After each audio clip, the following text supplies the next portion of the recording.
सच्चा प्यार, ए school love story. इस संसार में कोई भी ऐसा आदमी नहीं है जिसे किसी से प्रेम नहीं हुआ हो। मुझे भी हुआ है और आपको भी हुआ होगा। मुझे आज भी वो दिन याद है जब मैंने 10 क्लास में स्कूल में अपना एडमिशन करवाया था। मैं सुबह जल्दी उठकर नहा धोकर तैयार होकर स्कूल के लिए अपने दोस्तों के साथ निकला था। मेरा स्कूल का पहला दिन था। मैं अपने दोस्तों के साथ जल्दी पहुंचकर सरस्वती वंदना के बाद चुपचाप क्लास में जाकर बैठ गया। पढ़ाई के दौरान क्लास में नए छात्रों का सभी से परिचय करवाया गया। सभी ने अपना अपना नाम गुरुजी को बताकर अपनी जगह बैठ गए। मैं भी अपना नाम देव बताकर बैठ गया। फिर पढ़ाई शुरू हुई। गुरुजी अपनी अपनी सब्जेक्ट के अनुसार हमें पढ़ा कर चले गए। मेरा अपने दोस्तों के साथ और भी गहरा रिश्ता हो गया। हम एक साथ पढ़ने के लिए स्कूल आते और छुट्टी के बाद साथ साथ घर चले जाते। धीरे धीरे समय निकलता गया, सब अपनी पढ़ाई में ध्यान देने लगे थे। फिर एक दिन सभी टीचरों ने मिलकर हमारा हर सब्जेक्ट के अनुसार टेस्ट लिया ताकि वे क्लास के अंदर सबसे होनहार छात्र की पहचान कर सकें।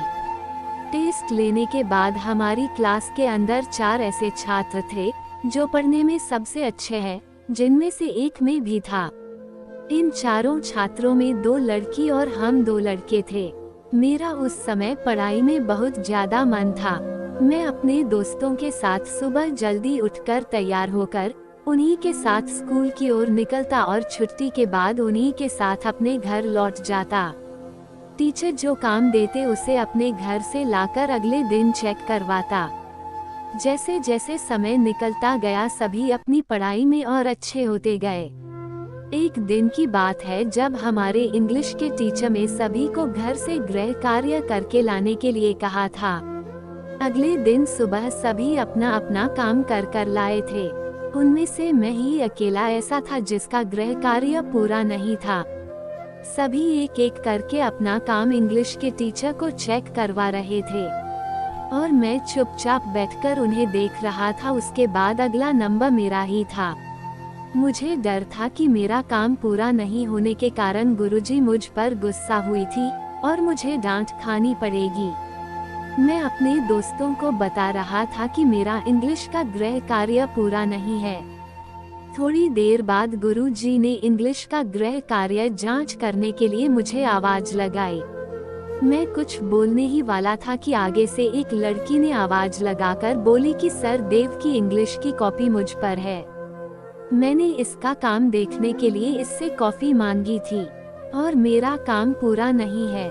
लड़की की इस बात को देखकर मैं भी चकित रह गया और सोचने लगा खुद को मुसीबत में डालकर इसने मुझे टीचर की मार से क्यों बचाया। उसे इंग्लिश टीचर के द्वारा बहुत डांट पड़ी। उस दिन छुट्टी के बाद मेरा उससे एक सवाल था कि उसने मेरे लिए ऐसा क्यों किया। ये बात पूछने के लिए मैं छुट्टी के दौरान स्कूल के मेन गेट के पास रुक गया, लेकिन वह अपनी बाकी दोस्तों के साथ दूसरे रास्ते से घर चली गई। उस दिन मुझे सारी रात नींद नहीं आई। बस दिमाग में एक ही ख्याल था, आखिरकार उसने मुझे गुरुजी की डांट से क्यों बचाया।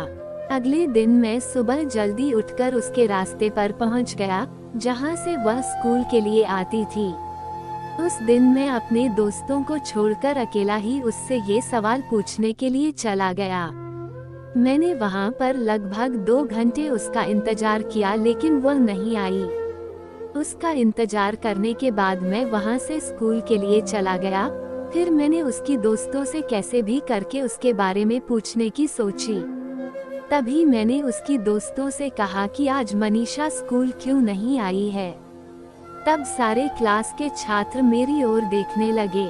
तब मैंने उनको समझाया कि ऐसा वैसा कुछ भी नहीं है, उसने कल मुझे बचाने के लिए खुद की कॉपी गुरुजी को दी थी, जबकि मेरा इंग्लिश का काम पूरा नहीं था। मैं केवल उसे थैंक्स बोलने के लिए पूछ रहा हूँ। तब किसी ने कोई जवाब नहीं दिया। फिर छुट्टी के बाद एक लड़की ने मुझे पीछे से आवाज लगाकर रोका और कहा कि मनीषा अपने मामा के गांव गई है, 2 दिन बाद आएगी।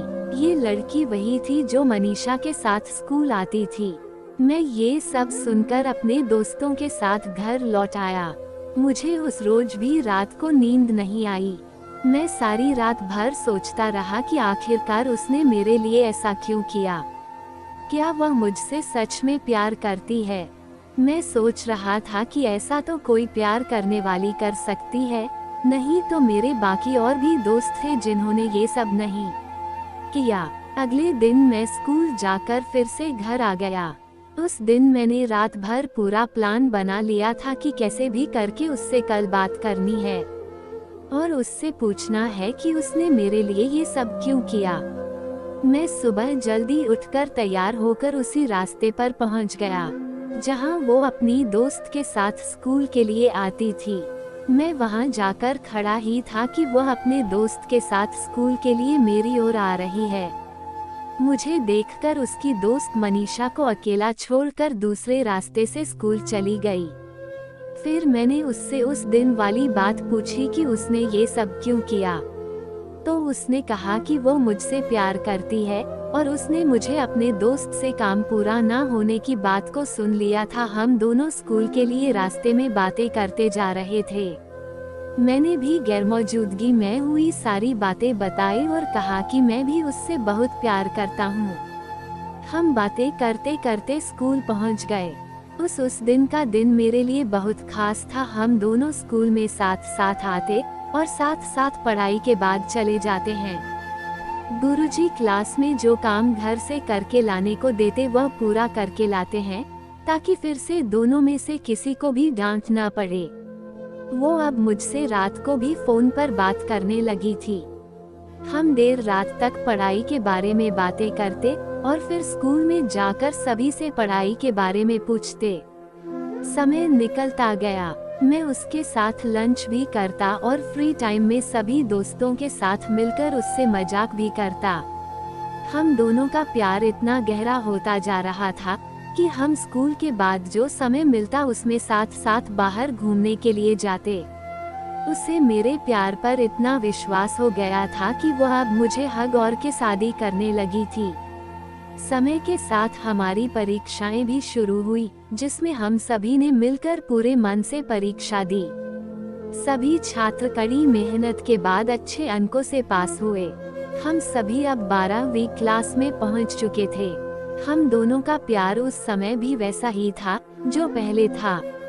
रोज स्कूल में पढ़ाई करते, पढ़ाई के बाद घर जाकर दोनों बातें शेयर करते और घंटों भर प्यार की बातें करते हैं। जैसे जैसे समय हमारी 12वीं की परीक्षाएं शुरू हुई, जिसके परिणाम स्वरूप सभी छात्रों के अच्छे अंक आए, लेकिन पूरी कक्षा में सबसे ज्यादा अंक मेरे आए। सभी टीचरों ने मिलकर मुझे बहुत ज्यादा प्यार दिया और सभी ने मिलकर वार्षिक उत्सव का प्लान बनाया। सभी टीचरों ने मिलकर सभी छात्रों को सूचित किया कि वो अगले दिन अपने मनपसंद के अच्छे कपड़े पहनकर सुबह जल्दी तैयार होकर स्कूल में आए। सभी को सम्मानित किया जाएगा। मैं और मनीषा दोनों एक ही रंग के कपड़े पहनकर स्कूल के लिए गए। सभी टीचरों ने मिलकर अच्छे अंक लाने वाले छात्रों को सम्मानित किया और ढेर सारा प्यार दिया। मुझे भी सभी के द्वारा प्यार मिला। मनीषा के पापा ने भी कहा कि उन्हें मुझ पर गर्व है। ऐसा कहकर मुझे आशीर्वाद दिया। उस दिन मनीषा ने स्टेज प्रोग्राम के दौरान डांस भी किया। सभी वार्षिक उत्सव बनाकर अपने अपने घर लौट गए। उस रात हमने वार्षिक उत्सव में हुई कार्यक्रम के बारे में प्यार भरी बातें की और एक दूसरे के साथ बिताए हुए समय को फिर से दोहराया। धीरे धीरे समय के साथ सब बदलने लगा। मैं 12वीं पास करके कॉलेज के लिए शहर चला गया।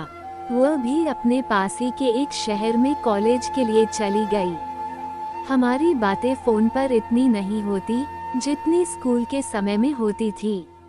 एक दिन मनीषा ने मेरे पास सुबह जल्दी फोन करके मुझे मिलने को कहा और मैं उससे मिलने के लिए गांव चला गया।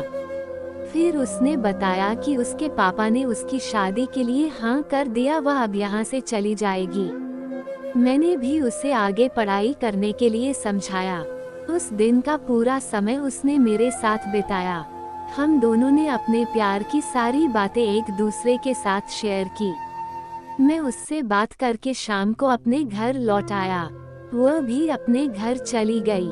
फिर अगले महीने घर वालों ने उसकी शादी करवाकर उसे शहर भेज दिया। मैं भी अपनी पढ़ाई करने के लिए शहर चला गया। हालांकि हमारी बातें पहले जितनी नहीं होती है, लेकिन हम एक दूसरे से पहले की तरह प्यार करते हैं। स्कूल लाइफ में जो प्यार होता है वही सच्चा होता है। बाद में तो हम समझदार बन जाते हैं। तो ये थी मेरी स्कूल लाइफ की कहानी। कहानी पसंद आए तो वीडियो को लाइक करें और चैनल को सब्सक्राइब करें। धन्यवाद।